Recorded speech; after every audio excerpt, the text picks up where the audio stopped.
Tonight, a frontline democracy caught between two worlds. Moldova's small, strategic, and stubbornly pro-European says it's facing the most unprecedented foreign meddling in its modern history. Intelligence warnings, sanctions lists, and blocked parties collide with accusations of vote buying and mass protest plans. Europe's leaders say it's a Kremlin playbook. A fugitive oligarch says it's all politics. And as new EU sanctions bite and fresh warnings land in the run-up to parliamentary elections, the question is simple: who is really shaping Moldova's future? The voters or the shadow of Moscow? Stay with us. By the end of this broadcast, you'll know the players, the methods, the money trails, and why this story matters in Washington, London, and Moscow alike. Good evening from our newsroom. I'm your anchor, and this is a deep dive for viewers in Russia, the UK, the United States, and beyond. An unflinching, guideline-compliant explainer on allegations that Russia has intervened in Moldova's electoral landscape. We will trace the timeline from 2024 to now, examine the networks and tactics alleged by Western governments and Moldovan authorities, include on-record statements by leaders, and explain what's at stake as Moldova tries to lock in its path toward the European Union. Moldova sits between the war in Ukraine and NATO/EU territory in Romania. It's a small country with an outsized geopolitical weight because of three realities: a declared path toward EU membership, a society split between European and Russia-friendly orientations, and the frozen conflict in the breakaway Transnistria region, where Russia maintains a presence.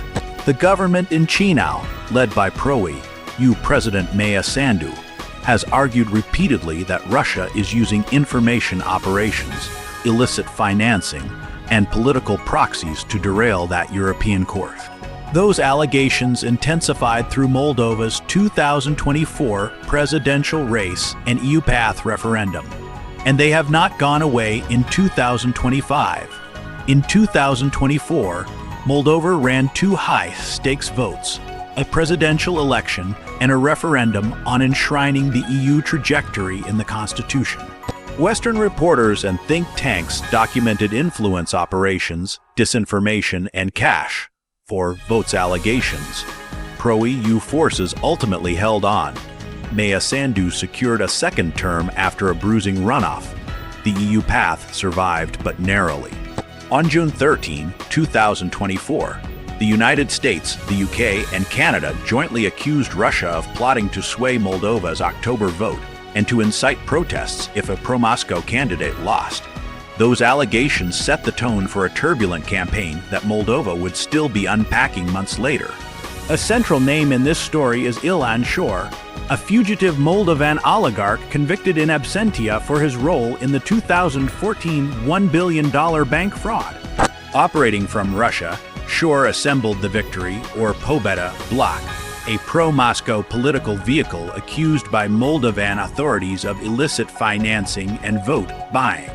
In 2025, the European Council sanctioned 7 individuals and 3 entities tied to destabilizing Moldova, highlighting links to Shor and election-related bribery. Moldova's Central Election Commission refused to register the Victory bloc for a 2025 vote over financing violations, an action Shor dismissed as absurd. From 2024 onward, Western governments and researchers pointed to a familiar interference toolbox: illicit funding and vote buying linked to proxy groups, disinformation and propaganda amplifying divisive issues, plans to mobilize street protests if outcomes went against pro-Moscow candidates, and cyber or influence operations tied to Russian services or affiliates. Washington has sanctioned multiple actors linked to Kremlin, directed malign influence, including campaigns touching Moldova. Brian Nelson, U.S. Treasury Undersecretary for Terrorism and Financial Intelligence, said the U.S. is committed to exposing Russia's extensive campaigns of government-directed deception aimed at misleading voters and undermining trust in democratic institutions worldwide. In April 2025, London announced sanctions against a Russia-based organization accused of attempting to rig Moldova's referendum. In July 2025, the European Union sanctioned individuals and entities responsible for destabilizing Moldova's democracy, including by facilitating electoral interference and vote buying. The EU listings included a cultural NGO and a media tech outfit flagged as vectors for interference, plus the victory bloc created by Ilan Shor. In late July 2025, President Maya Sandu warned of unprecedented meddling ahead of Moldova's next vote. Her message: the Russian Federation wants to control Moldova from autumn onward. The Prime Minister separately warned that Moscow wants to boost its troop footprint in Transnistria to 10,000, an assertion that, if realized, would dramatically escalate pressure on Moldova, Ukraine's southwest, and NATO ally Romania. When asked what exactly is the threat, President Maya Sandu replied that there is unprecedented interference and that Russia wants to control the Republic of Moldova from autumn onwards. Prime Minister Doran Risian explained that Russia aims to deploy up to 10,000 troops in the breakaway region, reinforcing leverage and political pressure as elections approach. The U.S. Treasury said the global sanctions blitz on malign influence is designed to expose and disrupt Kremlin, directed deception that undermines democratic institutions worldwide.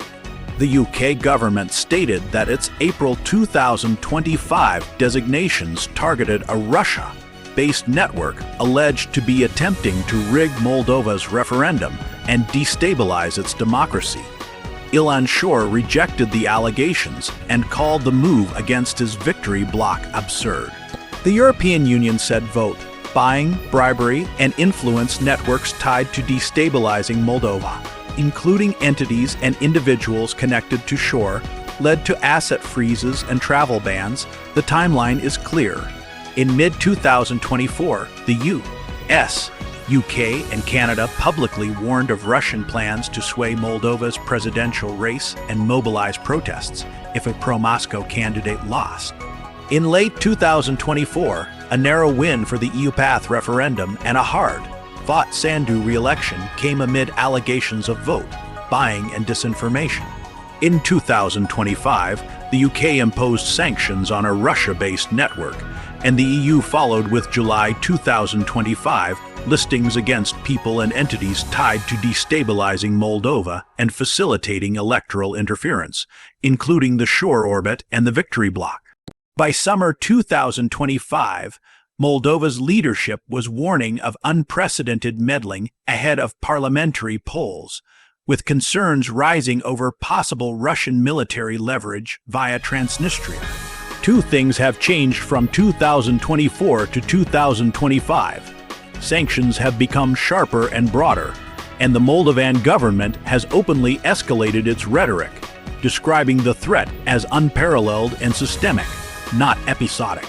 Meanwhile, Shor-aligned structures have pushed back, saying the state is weaponizing the system to block legitimate opposition. The clash is now as much legal, financial as it is narrative.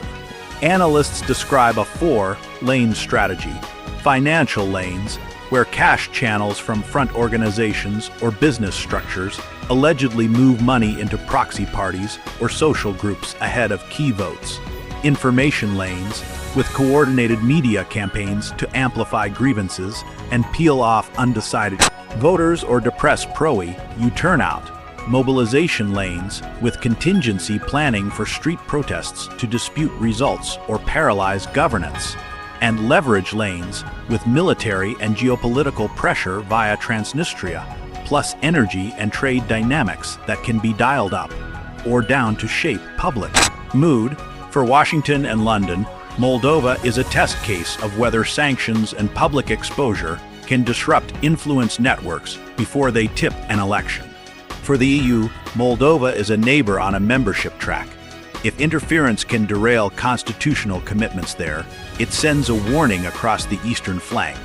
For Moscow, Moldova is part of the broader contest for influence along Russia's western periphery. The Kremlin denies systematic election interference abroad, but Western sanctions and disclosures keep piling up, putting Moscow-linked networks under greater scrutiny. Looking ahead, there are several things to watch.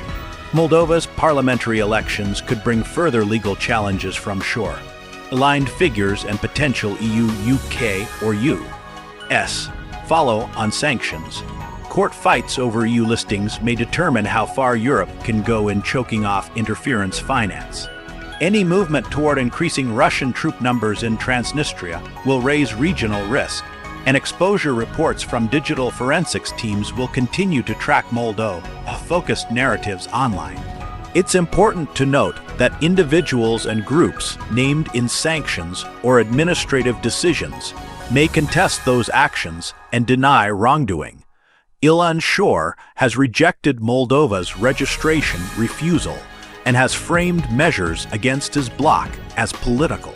Russia denies orchestrating election interference abroad, and this coverage reflects public allegations and official actions, not judicial verdicts. Moldova's story isn't just about a single ballot.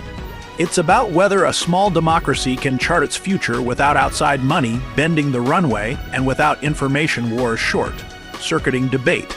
It's also a bell, whether for Europe's East, if election interference pays, it will be copied. If it's exposed and punished, it may be deterred. For viewers in the UK and US, your governments are treating Moldova's case as part of a global pattern. For viewers in Russia, this is a chance to hear how outside observers read these events, recognizing that every society wrestles with disinformation and political money. However Moldova votes next, legitimacy depends on transparency. Who funded what, who pushed which narratives, and who showed up to vote.